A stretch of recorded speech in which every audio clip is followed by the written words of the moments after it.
Good all, welcome to Obed Farm. Well, we're now in another month. We're now going into the month of September, and we're already in the month of September. But well, I've not been doing a lot, but a lot has been happening on the farm.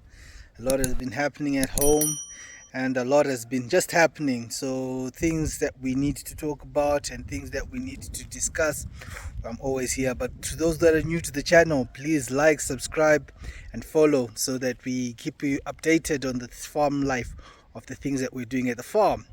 Well, where do we start? Well, let us start with the usual. Let's start with the usual, our broiler chickens. Well, there has been a shortage of broilers in the past month, especially in the month of August.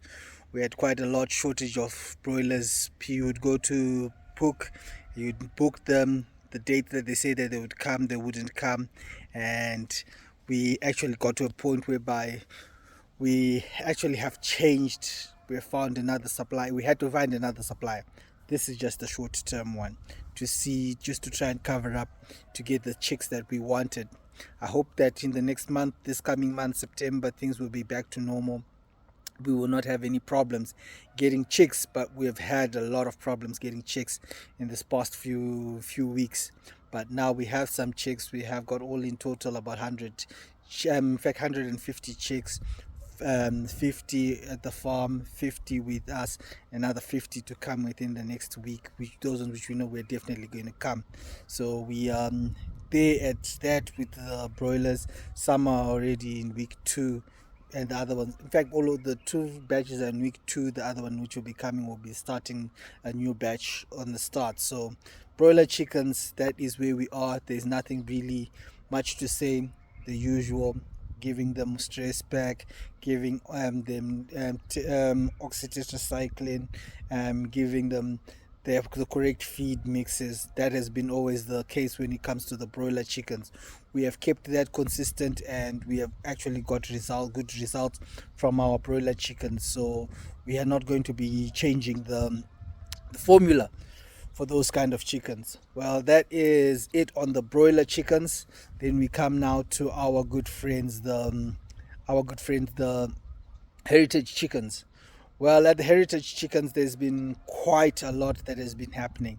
Let us talk about the heritage chickens that are on that we have. The heritage chicken, the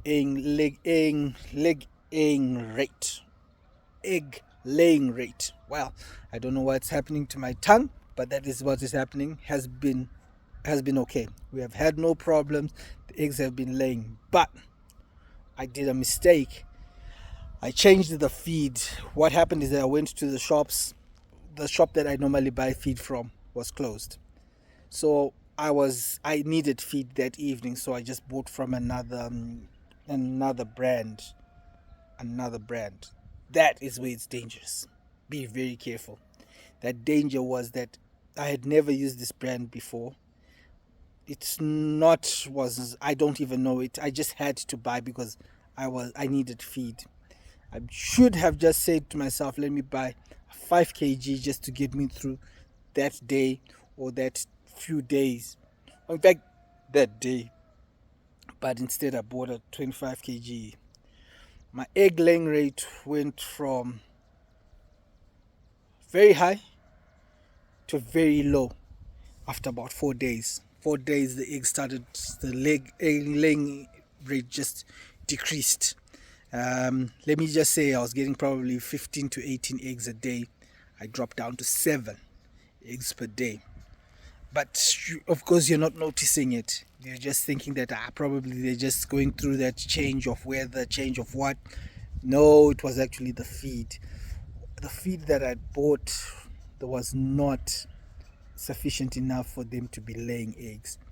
So after I talked to someone, they said, what have you changed? I told them that I just changed the feed. He said, stop that feed and go back to your original feed. We have gone back to our original feed. The egg laying has started to improve. It's not yet got to where we were, but it has actually improved. From 7, now we're about 10 eggs per day, and getting back to our 15 to 17 eggs per day. That has been on that. Then we go to the chicks, the hatching part. we have really got a very good hatching rate. In the month of August, we hatched 300 eggs. We sent 300 eggs to the incubator that were hatched. Out of the 300 eggs, we got 257 chicks. That is the number of chicks that we managed to get from 300 eggs, which shows that we have been having quite a very good hatchery rate, which means that we're over 80% as in our hatchery, which means that we're doing very well when it comes to the hatching of the chicks. And this month, that is the month, let's say the month of July for August, because these eggs went from the month of July all the way, and then these chicks were born in August. So the ones for August to the ones which are going to be in September will be about 380 eggs that we are expecting so far. But the ones that we have, which we are going to be collecting, the first batch will be collecting on Wednesday of this new month. So we are doing well with the egg laying rate. Hatchery rate has been extremely good. The chicks are coming out. They are coming out very healthy. We have been able to get them, and we have been very good at selling them. We have had a lot of buyers who want to do these chicks. We have been able to sell quite a lot of them, but at the same time I've retained quite a lot because I wanted to grow my flock. So I've retained quite a lot, and every time I just put on the advert that I'm selling, they're sold within seconds, and I'm actually doing well. But also, this has actually come to a head about what I've been thinking, or things that we have learned from all this thing. I think I've got too many breeds. I think, is my problem. I've got just too many breeds. Yes, I'm selling them as a mixed batch, but people especially want one specific breed or one specific thing, and the one that seems to be very much on the hit list is the Brahma, the Sussex Brahma, or the Brahma itself. Those have been really the ones that people always have been asking for, and I think on that one I have already started a group of Brahmas, which I will say that this is going to be my breeding stock, and then after that I will probably start reducing the other breeds until I'm probably just left with two to four breeds. I think that is a very good way of managing these breeds, because I've got just too many, but there are people who are actually enjoying that they can get a lot of different breeds all at once from me. So that has been very important. There we have gone from the heritage chickens to that. Now we go to my own incubator. I built my own incubator. Yes, so in the month of September, I've put in my own eggs. So these ones I am expecting the first batch on the 6th or the 7th of September. Yes, 6th or 7th, I'm expecting my first group of chickens from my own built incubator, and I will give you an update once we get to that, and they have actually laid, and we have gone through, and they've actually given us chicks, and I will definitely be more than happy to share with you as much as possible, to show you if it worked, if it didn't work, probably where I got it wrong, but the temperatures, or is it the humidity, what would have happened, and we will see. So as I said, this was a learning thing. The one which I purchased, the incubator, I believed was a waste of my money. I spent over $140 for it, only to get something that did not even hatch. It only hatched 2 eggs, which was a waste of my money. After I put so much into it, I think I built something. I spent less than that $140, but I built something which is way much bigger than that than the thing that I got for $140. I spent less money, but I think I've built something that is of good value. So we will see how the incubator works, if it's going to be very useful, or I may need to go back to the drawing board, or may need to find out what is going wrong. But I think that everything that we have done, or everything that we put in place there, has been correct, and the temperatures have been kept consistent. The humidity has been fluctuating nicely up and down. So I think that has been something that has been done okay. So we've been turning the eggs as needed, which is still a manual turning machine. So we move on from the incubator.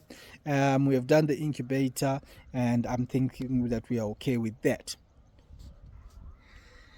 Then we go to our chickens. We had some road runners, or we can say rainbow chickens, or Sasso chickens that we had. The Sasso chickens, I have found a buyer. They've already all gone.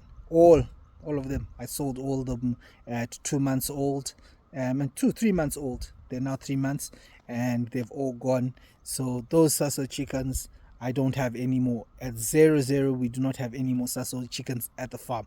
Right now at the farm, the only thing that is there is broilers. No chickens, no nothing besides broilers. I took away all the chicks, I took away all the Sassos, I took away all the hens, the heritage hens, all the heritage hens. I found someone who has bought them, so therefore we are now clear. So at the farm, there's no more chickens. The only chickens that are there, besides the ones which you consider just the road runners, which are the ones which we freelance, and the pigeons, those are the only things that are left, as in the chicken part. But all the other chicks are all gone. But we will bring in, I've got these 200 which I did from the day old. Those ones are the ones which are going to come back to the farm.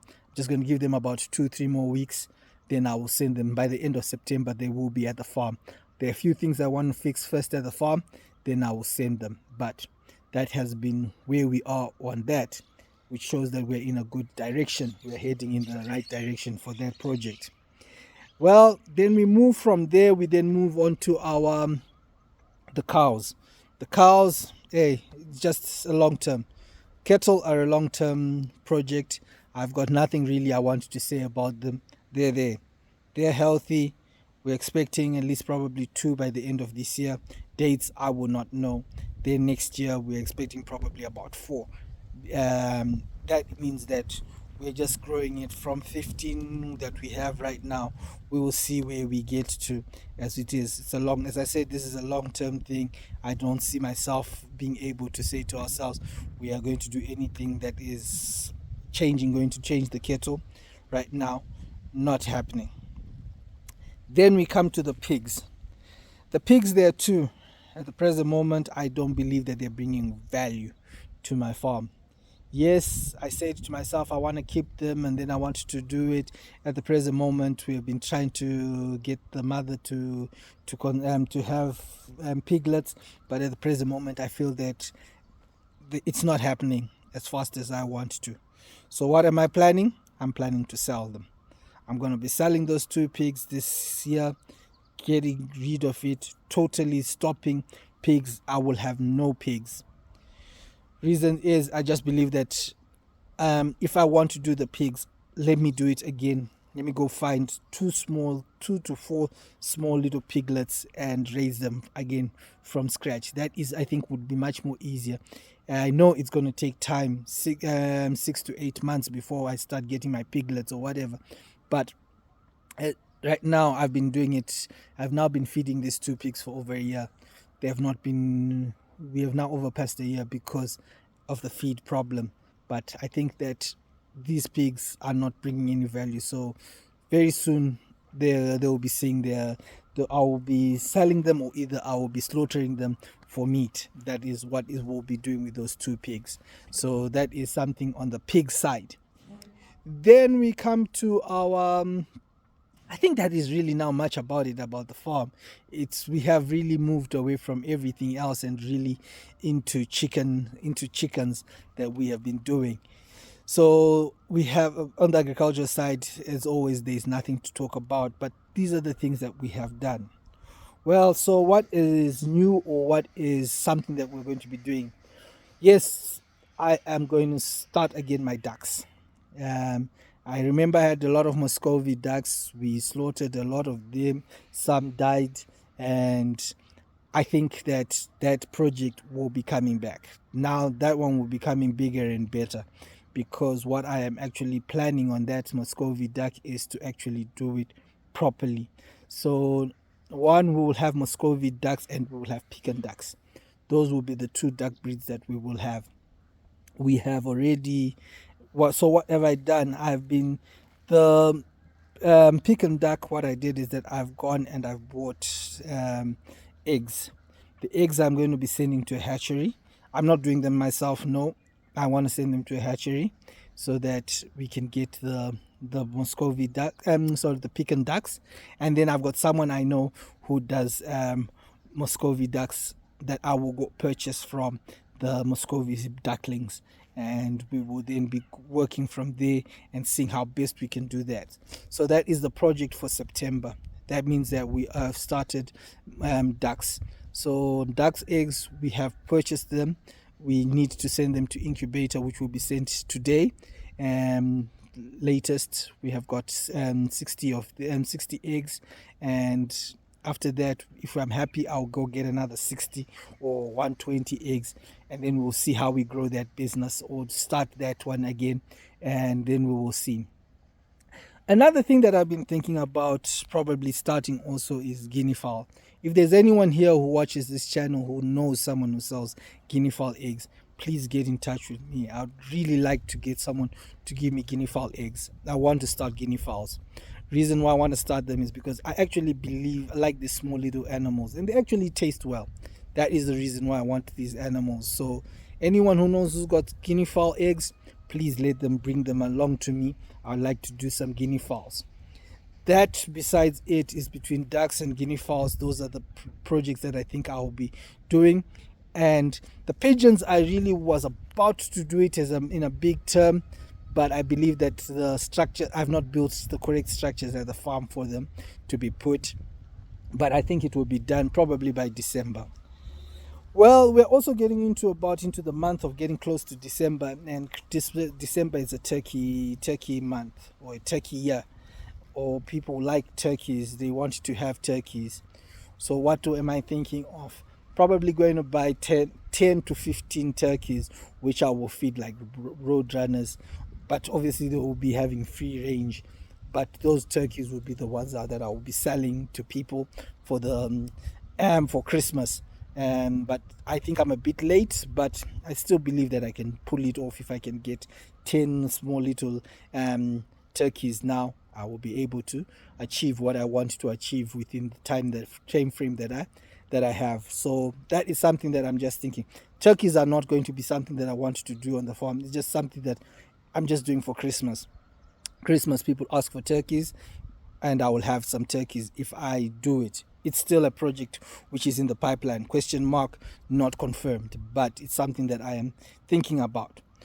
Well, I think today's video has been quite long, but it's been long, but it's the things that we're doing that are a bit different than our usual things that we have been doing.